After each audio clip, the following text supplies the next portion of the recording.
naman tayo ngayon sa anong name to place na yan, pero nandito tayo sa parang biggest ayun hanggang taas oh, biggest Ferris wheel dito sa Dubai. So dito yan, bago kayo makarating dyan, meron parang strip yan ng mga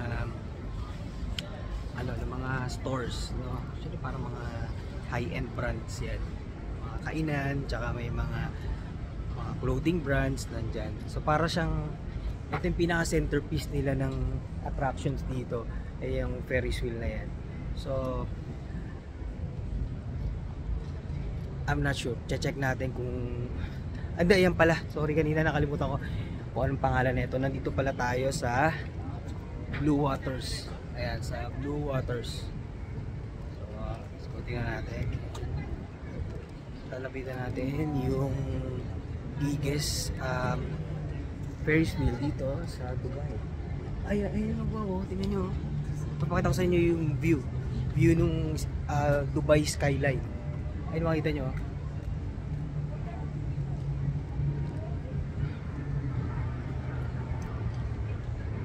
So it's our first time, so we're still exploring the city, the streets and alleys of Dubai. So nandito ngayon tayo sa Blue Waters, parang theme park yata ito kasi may Ferris wheel eh. Ayun, super taas yan. Ayun natin. I imagine how many carousel yan, ang dami. Ang dami. So dito ang pinaka main attraction nila is yung, of course, yung Ferris wheel na yan. Yan yung famous skyline ng Dubai. Ayun, makikita nyo ngayon sa gilid. Ayun, ang ganda oh. Parang sunset yan. Tapos makikita nyo nag-stream yung yung ilaw din sa sa skyline ng Dubai.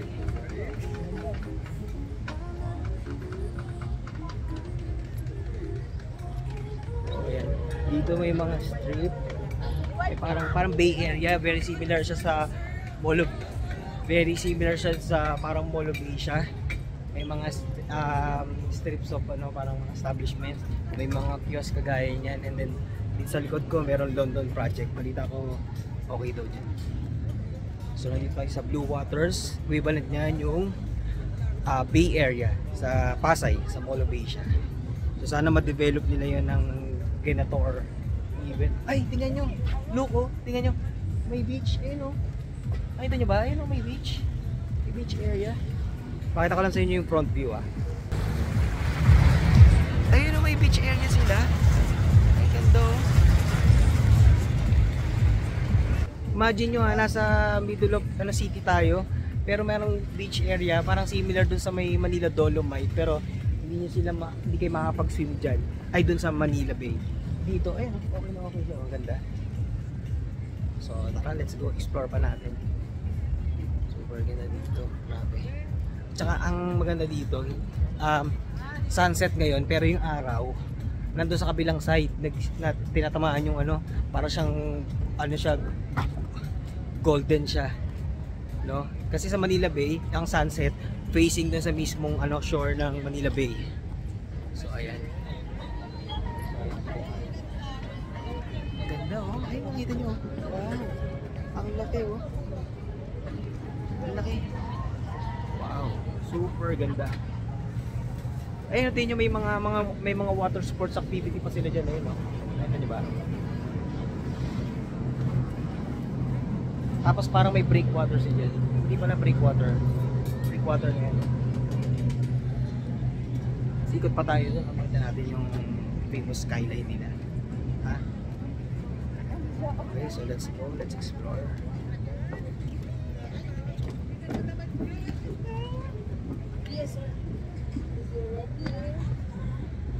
So lakad tayo dito sa parang walkway na yan. Ganda sana may improve yung natin, yung Baywalk area natin dun sa Mall of Asia, tsaka dun sa may tapat ng Ras Al Khaimah, no? Similar sa ganito, ang ganda, very relaxing, may mga stall, mga ganyan, world class, ang ganda. Very relaxing, ang ganda. Yan yung pinaka centerpiece nila dito, ayan. Ganda. So yun lang muna guys, mag-picture taking muna ako. Ang ganda talaga. Wow. Front view, pakita ko lang sa inyo yung skyline. Ayun oh. Wow, ang ganda.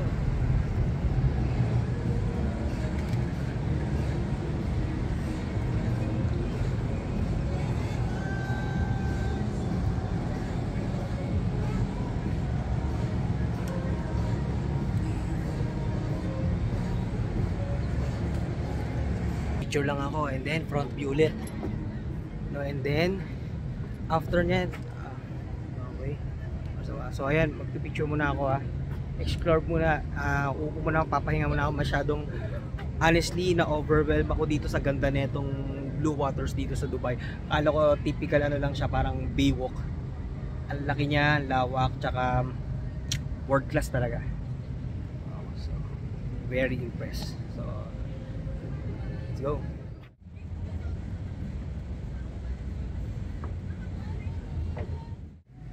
Hey yo guys! Again, nandito pa rin ako sa Blue Waters, dito yan sa Dubai. So ayan yung pinaka centerpiece nila, pinaka main attraction. Ayan yung kanilang Ferris wheel, the biggest in Dubai. And also the famous Dubai skyline. Ang kagandahan dito, kumpara doon sa sunset sa Manila Bay, yung sunset sa Manila Bay, nakatapat na mismong shore ng Manila Bay or sa Baywalk. Dito, nakatapat yung sunset niya sa kabilang side. So dito hindi mainit, tsaka maganda yung kuha kasi naiilawan yung likod. So ayan, perfect, ang ganda.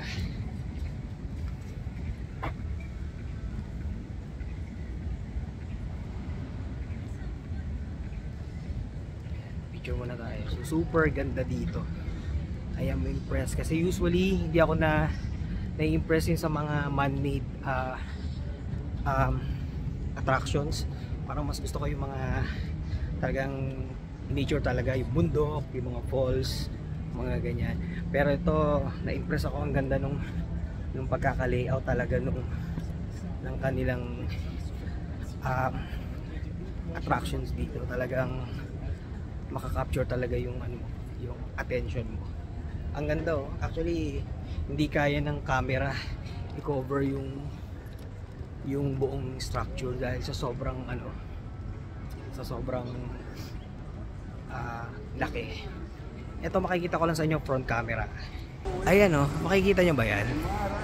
Kung nakapunta na kayo sa Singapore, very similar yan dun sa parang garden dun sa Singapore.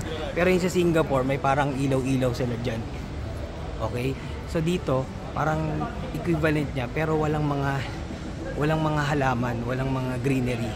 Talagang pure ano lang siya, mga steel or metals, ganyan. So ang ganda. So front cam ulit. Ang ganda ng place na to talaga. Highly recommended sa family tsaka sa friends, no? Group of friends, no? Pag mag-travel kayo, although hindi ganoon siya ka-cheap mag-travel sa ganitong mga destination kasi Arab countries to, ang dami mga restrictions. Pero para sa akin, kung susunod naman kayo dun sa mga rules nila, siyempre bansa nila to, may enjoy nyo talaga dito kasi very strict pero reasonable naman yung ano niya, yung pagiging strict dahil well, ano talaga siya, very organized tong area na to, tong place na to, no? So kung if you've been to Singapore, strict din sila dyan. Although hindi naman sila Muslim country or Arab country, maganda doon. So dito parang equivalent niya yung parang Singapore area. And also we have here our tour guide. What is that? I'm sorry. From United Arab Emirates, and his name is Muhammad Adnan. yeah, very nice name. I'm just curious why most of men use the name Muhammad. It's Muhammad very is the very most common name in the world because that is inspired by the Prophet Muhammad sallallahu alaihi wasallam. okay. So Muslim people, we follow him, and we can say that on one way we also think that if our names will start with his name, then that will be blessingful for us. Also, I see. So it's like very similar to like in the Philippines, we have like Maria Victoria, Maria Yeah, Rosario. Maria. So here in, since this is an Arab country, Muhammad is common. but it's for men, not for women. Because for in the Philippines, Maria is used for women. Women's, yeah, because you people follow the, you know that Maryam or Catholic. Mary. Yes. Yeah, you follow her, and we follow Prophet Muhammad sallallahu alaihi wasallam. So that's why most of the guys, their names started from Muhammad. Like if you will talk about even the rulers over here, the ruler of Abu Dhabi, his name is Sheikh Mohammed bin Zayed, and the ruler of Dubai, his name is Sheikh Mohammed bin Rashid. So the name started from Muhammad, however their fathers' names are different. I see. Yeah. And honestly, since this is my first time to visit this very, very nice city, I am very impressed. You're very impressed? Really, no, I'm not kidding, because usually I'm not impressed when it comes to man-made islands like that. But this one, it really captures my heart and soul. Yeah. Okay, thank you, Muhammad. Thank you very so much. Thanks a lot. Thank you.